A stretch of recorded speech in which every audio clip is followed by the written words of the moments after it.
In this video, I'm not going to repeat the same old school training stories you've heard 100 times. No cliche, run 10 miles a day or hit the heavy bag for hours talk.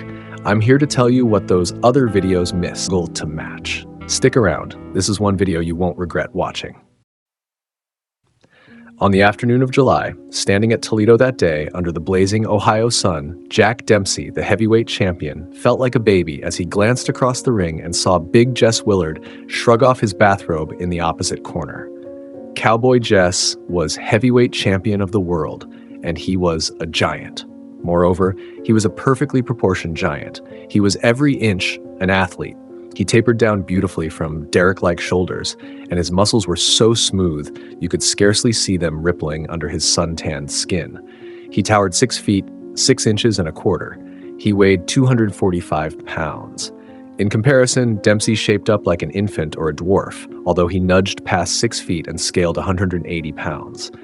His weight was announced as 187 pounds. As he looked across the ring at Willard, he said to himself, "Geez, what a mountain I've got to blast down this time." He knew about blasting, about dynamite. He had learned about dynamite in the mines of Colorado, Utah, and Nevada, where he had worked off and on for about 6 years. And he knew plenty about dynamite and fighting. He had made a study of fistic dynamite since he was 7 years old. That was when he had his first fist fight with a boy about his own size in Manassas, Colorado. He was born in Manassas and spent his early years there. Before he fought Willard, his manager, Jack "Doc" Kearns, had already nicknamed him Jack the Giant Killer because he had belted out such big fellows as Carl Morris and Fred Fulton. They were big men, all right, but neither had appeared such an awesome giant as Willard did that sweltering afternoon. Dempsey had trained for Willard at the Overland Club on Maumee Bay. Nearly every day, Kearns and trainer Jimmy DeForest reported that he was shaping up much better than Willard. But when he saw Big Jess across the ring, without an ounce of fat on his huge frame, he wondered if Kearns and DeForest had been bringing him pleasant but false reports to bolster his courage. He wouldn't say he was scared as he gazed at Willard, but he admitted that he began to wonder. Did he pack enough dynamite to blast the man mountain down? And when the fight started, he sent Jess crashing to the canvas 6 or 7 times in the first round and gave him such a battering in the third session that Jess was unable to come out for the 4th round. As Willard sat helplessly on his stool in the corner, his handlers threw in the towel just after the bell had rung to start the 4th. Dempsey won the World Heavyweight Championship on a technical knockout. He won the ring's most coveted title by stopping a man much larger and stronger than he was, one who outweighed him by 65 pounds. He blasted him into helplessness by exploding his fast-moving body weight against him. He used his body weight, the same force that could make a falling baby knock out a truck driver. And he used explosion, which is the most important weapon in boxing. In Jack Dempsey's case, and for most old-school boxers, explosion came from 2 things. Now listen very carefully. What I'm about to tell you might sound ridiculous to some, but it's true. One thing old-school boxers focused on a lot to improve their boxing explosiveness was another sport. Some even became professionals in it. It's quite ironic, but true. They trained in wrestling.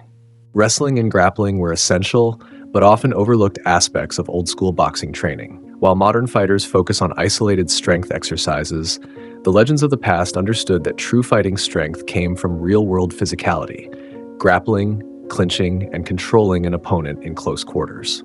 Back in the early 1900s, boxing and wrestling weren't as separated as they are today. Many legendary fighters, including Jack Dempsey, John L. Sullivan, Joe Louis, and even Pernell Whitaker, spent just as much time grappling as they did throwing punches. Why? Because wrestling built insane grip strength, core endurance, and overall physical toughness, qualities that translated directly into the ring. If you've ever been in a clinch or fought a pressure fighter, you know that controlling the opponent up close can be just as important as throwing punches. Old school fighters recognized this and used wrestling techniques to make sure they were dominant in close-range battles. One of the biggest benefits of wrestling for boxing was grip strength. Unlike modern fighters who train their grip with hand grips or forearm exercises, old school boxers developed their grip through raw, functional movements. Wrestling forced them to constantly engage their hands, wrists, and forearms, which made their punches heavier and their ability to control an opponent in the clinch far superior. A stronger grip meant they could manhandle opponents, control their arms, and prevent them from escaping or counterpunching. This wasn't just a theory, it was a real advantage in a fight. Jack Dempsey, one of the most feared punchers in heavyweight history, credited much of his strength to his early days wrestling and working as a laborer. He understood that in a fight, it wasn't just about landing punches, it was about being the stronger man, the one who could push, pull, and wear down an opponent. His clinch game was brutal, and once he got on the inside, he could shove opponents off balance, create openings, and unleash his devastating hooks and uppercuts. Without wrestling, Dempsey wouldn't have had the same ability to roughhouse and dominate his opponents in close quarters.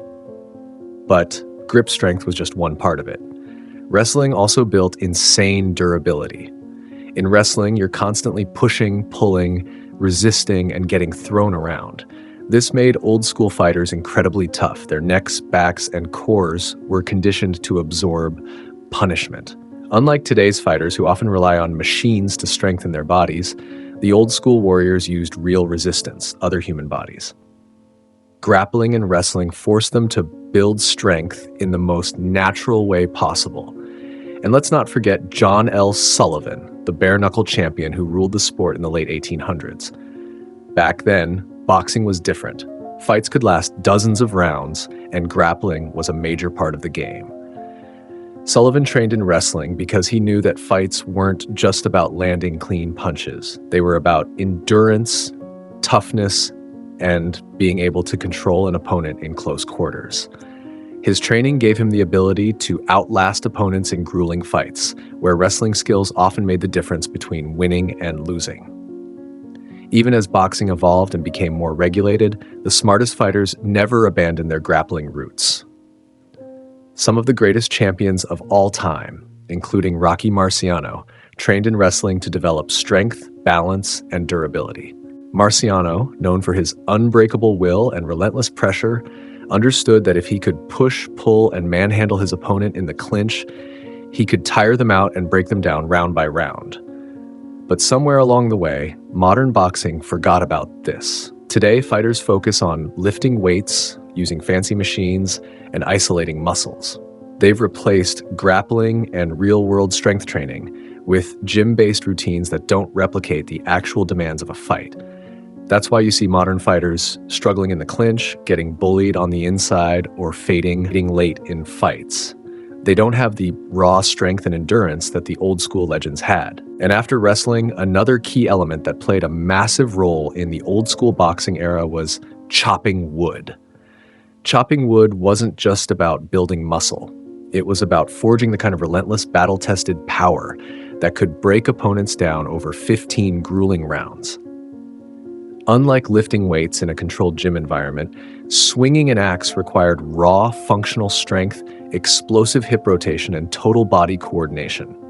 Every chop forced a fighter to generate power from the ground up, just like a knockout punch. The stance, the weight shift, the torque in the core, it all mimicked the mechanics of throwing a devastating right hand or a crushing left hook.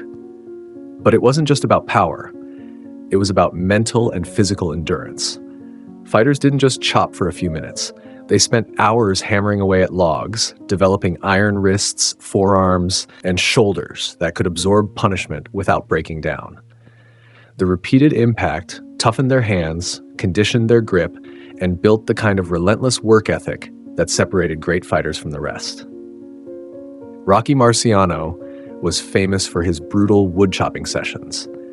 He believed that if he could swing an axe for hours, he could throw punches nonstop in the ring.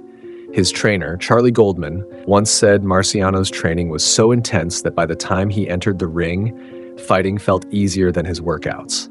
And it showed. Marciano had one of the most relentless, high-volume punching styles in heavyweight history, often wearing down bigger opponents who simply couldn't keep up with his pressure.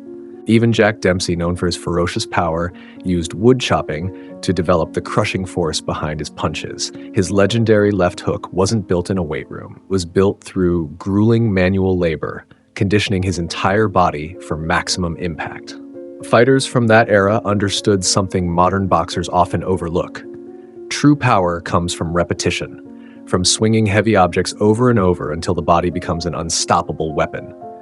Today's fighters rely on machines, resistance bands, and advanced strength training, but old school warriors knew the value of hard manual work. They didn't train to look strong, they trained to be strong. When you're cutting through thick wood, there's no cheating, no shortcuts. It's just you, the axe, and your willpower. And in the ring, that kind of training made all the difference. I hope you enjoyed this deep dive into the brutal, forgotten training methods of old school warriors. These weren't just workouts, they were a way of life, forging fighters who could go to war for 15 rounds without breaking. If you learned something new today, hit that like button and drop a comment. What's your favorite old school training method? Would today's fighters survive this kind of grind? Let's talk about it.